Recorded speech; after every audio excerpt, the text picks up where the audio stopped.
الله يسعدك يا رب ان شاء الله. لا، لازم تنهين هذا الموضوع، يا تتزوجين خلاص او انه ننهي الموضوع.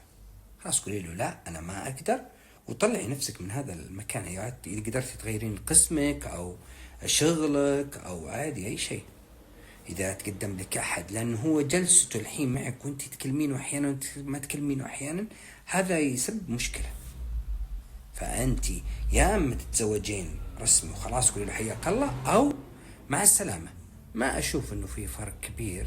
28 انت وممكن 38 42 مقبول، ولكن هو متزوج وانت ما عندك مشكله ان تصيرين انت زوجه ثانيه، ولا عندك مشكله وزواجك معلن وكل شيء رسمي، توكل على الله. اما سالفه زي كذا انت متعلقه، لا انت باللي تزوجتيه ولا انت باللي قاعده بالنص، وهذا مو بصحي لك. هذا فرص تجيك، اشياء تجيك، حتى احيانا ما يجينا فرص لانه انا مقفله تماما، لاني انا خلاص عندي في شيء اشباع مخي فيخليني ما اناظر الفرص الثانيه بحياتي. فعشان كذا نقول ما بصحي وقفتك ذي.